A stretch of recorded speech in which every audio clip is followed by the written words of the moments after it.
आज से एक दशक पहले नॉर्वे में रह रहे एक दंपति के केस ने पूरे देश भर में मीडिया की अटेंशन पाई थी। केस के अनुसार नॉर्वे के चाइल्ड वेलफेयर सर्विस ने उस कपल के बच्चों को अपनी कस्टडी में लेते हुए पेरेंट्स पर आरोप लगाया था कि वे अपने बच्चों की परवरिश ठीक से नहीं कर रहे हैं। बच्चों को जबरन छीने जाने पर एक मां ने ऐसा शोर मचाया कि ग्लोबल लेवल पर यह केस चर्चा में बना रहा। अब उसी केस को film Mrs Chatterjee versus Norway के रूप में सिल्वर स्क्रीन पर रिलीज किया जा रहा है। यह फिल्म क्रिटिक्स के मानकों पर कितनी खरी उतरती है। नॉर्वे कंट्री में पिछले 4 साल से अपने पति संग रह रही सागरिका चैटर्जी रानी मुखर्जी की जिंदगी में उस वक्त भूचाल आ जाता है जब उसके दो छोटे बच्चों को वहां की गवर्नमेंट के चाइल्ड वेलफेयर सोसाइटी द्वारा उठाकर ले जाया जाता। वेलफेयर सोसाइटी का ये आरोप है कि सागरिका अपने बच्चों की देखभाल करने में असमर्थ है, वो मानसिक रूप से स्टेबल नहीं। वहीं दूसरी ओर बच्चों को एक नॉर्वे की दंपत्ति अडॉप्ट कर लेती है, जहां सागरिका अपने बच्चों की कस्टडी हासिल करने में एड़ी चोटी की जोर लगा। लगभग 4 साल तक चलने वाले इस हाई प्रोफाइल केस के दौरान आखिर सागरिका किस तरह के ट्रॉमा से गुजरती है, बच्चों की कस्टडी वापस लेने के लिए क्या पापड़ बेलने पड़ते हैं, सत्य घटना पर आधारित इस केस में सागरिका का पक्ष क्या है, इन सब को डिटेल में जानने के लिए आपको सिनेमाघर की ओर रुख करना होगा। Film versus Chatterjee versus Norway का ट्रेलर गुरुवार को रिलीज हुआ है।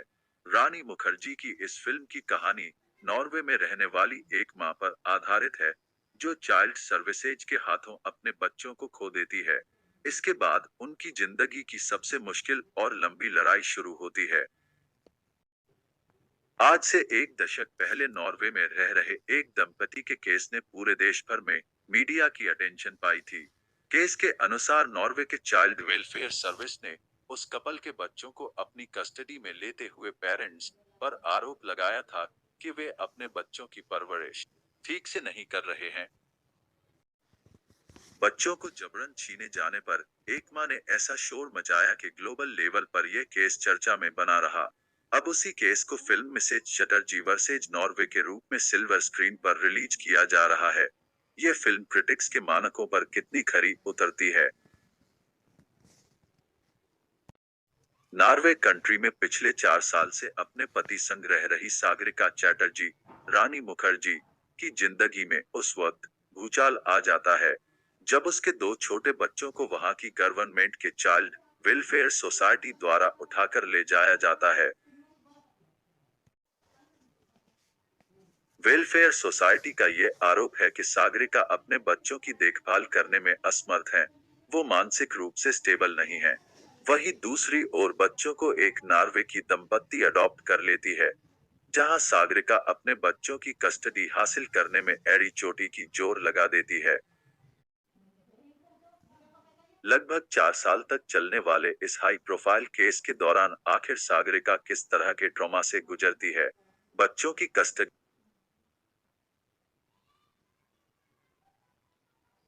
वापस लेने के लिए क्या पापड़ बेलने पड़ते हैं, सत्य घटना पर आधारित इस केस में सागरिका का पक्ष क्या है, इन सब को डिटेल में जानने के लिए आपको सिनेमाघर की ओर रुख करना होगा। रानी मुखर्जी अपनी नई film Mrs Chatterjee versus Norway के साथ बड़े पर्दे पर वापसी कर रही हैं।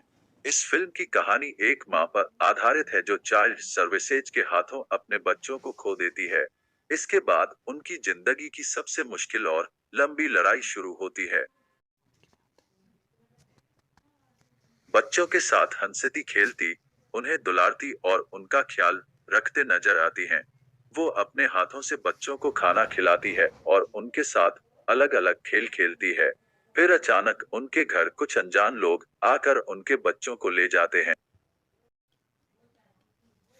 बाद में पता चलता है कि वो चाइल्ड सर्विसेज के लोग हैं, जो देविका की परवरिश पर सवाल उठाकर उनके बच्चों को फॉस्टर केयर में डालने वाले हैं।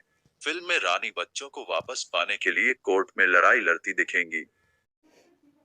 अनुरूप भट्टाचार्य और सागरिका भट्टाचार्य नॉर्वे में रहते थे। 2011 में भारतीय अधिकारियों के सामने उन्होंने एक अर्जी दी, अर्जी पढ़कर बहुत से लोग चौंक गए। अर्जी में लिखा गया था, बतौर माता पिता हम टूट चुके हैं। हमारे सामने कुछ ऐसे हालात आए हैं। मैंने अपने 4 महीने का बच्चा और 2 साल का बेटा खो दिया। हमारे लिए जिंदगी बिताना बहुत कठिन हो गया है। मई 2011 में नॉर्वे की चाइल्ड वेलफेयर सर्विसेज ने सागरिका ने अनुरूप और सागरिका पर इल्जाम लगाया कि वो अपने बच्चे अभिज्ञान और ऐश्वर्या का ध्यान रखने में असमर्थ है। सरकार ने तय किया कि ये बच्चे 18 साल तक की उम्र तक फॉस्टर केयर में रहेंगे। अनुरूप और सागरिका को अपने बच्चों से मिलने तक नहीं दिया गया। 2007 में जियोफिजिसिस्ट अनुरूप और सागरिका की शादी हुई थी और दोनों नॉर्वे शिफ्ट हो गए। 2008 में सागरिका ने अभिज्ञान को जन्म दिया। बच्चे में के लक्षण दिखाई देने शुरू हो चुके थे। 2009 में सागरिका अभिज्ञान को लेकर नॉर्वे पहुंची। 2010 आते आते दंपत्ति ने अपने बेटे को एक किंडरगार्टन में भर्ती करवाया। अभिज्ञान ने यहाँ बीमारी के कुछ लक्षण दिखने लगे। वो गुस्से में अपना सिर पीटने लगता। कई बार लोगों से आंखें मिलाकर बात नहीं करता। सागरिका तब तक दूसरी बार गर्भवती। नवंबर 2010 में CWS टीम सागरिका के घर पहुंची, लेकिन सागरिका को गर्भवती देखकर लौट गई। अगले महीने सागरिका ने बेटी ऐश्वर्या को जन्म दिया। अभिज्ञान की बीमारी के लक्षण और ज्यादा बढ़ गए। सागरिका के लिए दोनों बच्चों को संभालना मुश्किल हो रहा था। जिस किंडरगार्टन में सागरिका अपने दोनों बच्चों को भेजती थी, उसने अधिकारियों को अलर्ट भेजना शुरू किया। सागरिका को मार्टे मियो काउंसिलिंग लेने को कहा गया। सागरिका और अनुरूप ने नॉर्वे के अधिकारियों पर संगीन इल्जाम लगाए। सागरिका ने कहा कि महिला अफसर अक्सर आती थी और उन्हें बैठकर देखती रहती थी। सागरिका के शब्दों में, मैं कभी भी किसी भी चीज की तरफ इशारा नहीं किया। वो बस कुछ न कुछ लिखते रहते थे। मैंने कभी नहीं सोचा था कि वो एक दिन मेरे दोनों बच्चों को छीन लेंगे। सागरिका ने कहा, हम दोनों ने अपने बेटे के खातिर काउंसलिंग और ऑब्जर्वेशन के लिए सहमति दी थी। लेकिन जब भी मैं होम विजिट्स की रिशेड्यूलिंग या कैंसलिंग की रिक्वेस्ट करती तो भी वो घर आने की जिद करते। कई बार मैं बच्चे के सोने पर आराम करना चाहती थी, लेकिन वो लोग वहीं बैठे रहते थे, कुछ न कुछ लिखते रहते थे। लेकिन जब भी मैं होम विजिट्स की रिशेड्यूलिंग या कैंसलिंग की रिक्वेस्ट करती तो भी वो घर आने की जिद करते। कई बार मैं बच्चे के सोने पर आराम करना चाहती थी, लेकिन वो लोग वहीं बैठे रहते थे, कुछ न कुछ लिखते रहते थे। फरवरी 2012 में ये घोषणा की गई कि बच्चों को उनके अंकल अरुणाभस भट्टाचार्य के पास रखा जाएगा। सागरिका और अनुरूप का रिश्ता टूट चुका था और दोनों के बीच कानूनी लड़ाई शुरू हो चुकी थी। अप्रैल 2012 में भारत सरकार की मदद से दोनों बच्चों को भारत भेजा गया। सागरिका की लड़ाई अभी बाकी थी। उन्होंने पश्चिम बंगाल की चाइल्ड वेलफेयर कमेटी को बच्चों की कस्टडी के लिए अर्जी भेजी।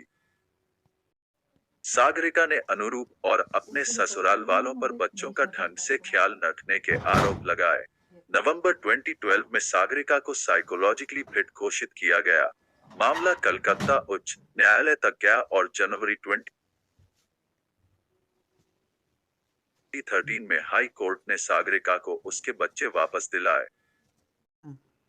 सागरिका अनुरूप के रिश्ते में भी खटास आने लगी थी। 2012 के शुरुआत में दोनों ने अपनी कहानी सुनाई और भारतीय मीडिया में सनसनी मच गई। दंपत्ति ने कहा कि CWS ने बच्चों के साथ सोना, हाथ से खिलाने पर भी सवाल उठाया लगा। नॉर्वे के अधिकारियों को शायद भारत की संस्कृति के बारे में ज्यादा।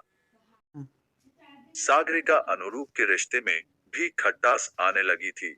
2012 के शुरुआत में दोनों ने अपनी कहानी सुनाई और भारतीय मीडिया में सनसनी मच गई। दंपत्ति ने कहा कि CWS ने बच्चों के साथ सोना, हाथ से खिलाने पर भी सवाल उठाया लगा। नॉर्वे के अधिकारियों को शायद भारत की संस्कृति के बारे में ज्यादा जानकारी नहीं थी। फरवरी 2012 में ये घोषणा की गई कि बच्चों को उनके अंकल अरुणाभस भट्टाचार्य के पास रखा जाएगा। सागरिका और अनुरूप का रिश्ता टूट चुका था और दोनों के बीच कानूनी लड़ाई शुरू हो चुकी थी। अप्रैल 2012 में भारत सरकार की मदद से दोनों बच्चों को भारत भेजा गया। सागरिका की लड़ाई अभी बाकी थी। उन्होंने पश्चिम बंगाल की चाइल्ड वेलफेयर कमेटी को बच्चों की कस्टडी के लिए अर्जी भेजी। सागरिका ने अनुरूप और अपने ससुराल वालों पर बच्चों का ढंग से ख्याल न रखने के आरोप लगाए। नवंबर 2012 में सागरिका को साइकोलॉजिकली फिट घोषित किया गया।